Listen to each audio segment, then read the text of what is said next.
Bismillahirrahmanirrahim. Assalamualaikum warahmatullahi wabarakatuh.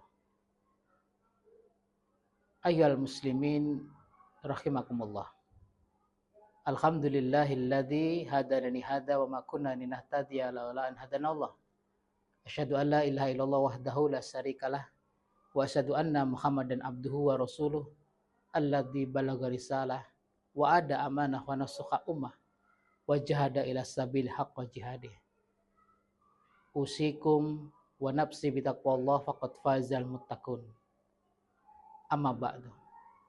Qala Rasulullah sallallahu alaihi wasallam tahrutu lis-shaim minal lagwi war rafasi wa ta'mutu lil masakin.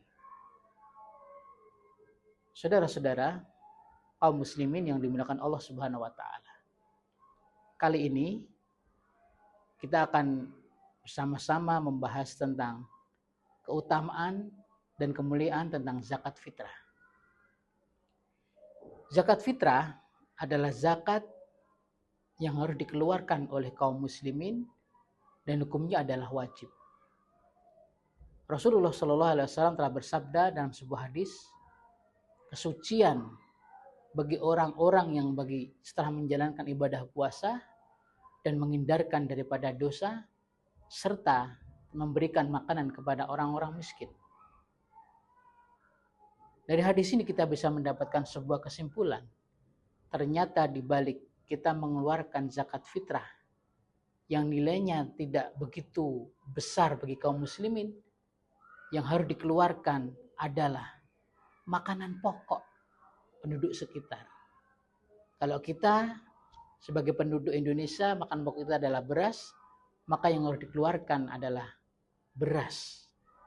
Tidak banyak, hanya 3 liter atau 3 sok di dalam hukum Islam. Kalau dikilokan ya sekitar kurang lebih 2,5 kilo sampai 3 kilo. Ma'asyiral muslimin yang dimuliakan Allah Subhanahu wa taala. Kenapa Rasulullah SAW mewajibkan bagi kaum muslimin setelah menjalankan ibadah puasa selama 1 bulan penuh, kemudian untuk menyempurnakan ibadah puasa itu diwajibkan untuk mengeluarkan zakat fitrah. Di balik semuanya itu Rasulullah SAW telah menyampaikan dalam hadis tersebut bahwa sesungguhnya untuk melengkapi pahala di bulan puasa selama 1 bulan penuh, maka kita dianjurkan atau diwajibkan untuk mengeluarkan zakat fitrah. Tidak hanya sebatas kita hanya mengeluarkan 2,5 kilo atau 3,5 kilogram dalam bentuk beras, tetapi di balik itu Rasulullah SAW begitu mulianya. Untuk apa? Untuk memberikan sebagian apa yang kita miliki kepada kaum miskin. Pernah Rasulullah SAW di suatu saat ketika mau berjalan untuk menjalankan sholat Idul Fitri, di tengah perjalanan Rasulullah SAW bertemu dengan seorang anak kecil gadis yang menangis terseduh-seduh dengan pakaian yang lusuh dan rambutnya acak-acakan. Nampak dari tubuh anak ini ada kurang perhatian dari orang tuanya. Rasulullah menghampiri kemudian ditanya, "Wahai anak, kenapa engkau menangis, nak?" "Wahai bapak, saya tidak mempunyai seorang bapak. Ibu saya sendiri nggak punya apa-apa." "Terus ibu kamu di mana?" "Ibu di rumah." "Baiklah nak, sekarang kamu ikut aku."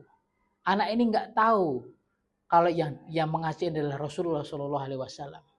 Kemudian anak ini dibawa pulang oleh baginda Rasulullah SAW. Kemudian di rumah dia berkata kepada istrinya, Ibunda Siti Aisyah, "Wahai Aisyah, apakah di rumah ada baju ukuran anak ini?" "Ada ya Rasulullah." "Tolong mandikan anak ini dan berikan baju yang engkau miliki dan berikan makanan yang kita miliki." Setelah itu anak itu dimandikan oleh Ibunda Aisyah, kemudian diberikan makan oleh Rasulullah SAW dan dipakaikan baju yang paling baik yang dimiliki oleh Ibunda Aisyah. Kemudian anak itu begitu nampak wajah gembiranya. Kemudian Rasulullah mendekati anak ini, kemudian dia bertanya, "Wahai anak, maukah Rasulullah sebagai ayahmu dan Ibunda Aisyah sebagai ibumu dan Hasan Husain sebagai kakakmu?" Begitu terkejutnya anak ini, ternyata yang menolong dan mengajak dia ke rumah adalah Rasulullah SAW. Dari kisah ini kita bisa mengambil sebuah hikmah bagaimana begitu mulianya Rasulullah SAW ketika menjelang Idul Fitri. Rasulullah membantu orang-orang yang serba dalam keadaan kekurangan. Maka kita yang hari ini oleh Allah Subhanahu wa taala diberikan kelebihan harta, jangan lupa kita mengeluarkan zakat fitrah sebelum kita menunaikan ibadah salat Idul Fitri. Demikian manfaat dan hikmah kenapa Rasulullah SAW mewajibkan kita untuk mengeluarkan zakat fitrah setelah kita menjalankan ibadah puasa selama 1 bulan penuh. Semoga Allah Subhanahu wa taala memberikan rahmat kepada kita dan semoga Allah Subhanahu wa taala senantiasa membimbing kita masing-masing dan kita berharap kita berjumpa dengan Rasulullah SAW di surganya kelak. Usikum warahmatullahi. Semoga bisa bermanfaat. Akhiru da'wana walhamdulillahi rabbil alamin. Wassalamualaikum warahmatullahi wabarakatuh.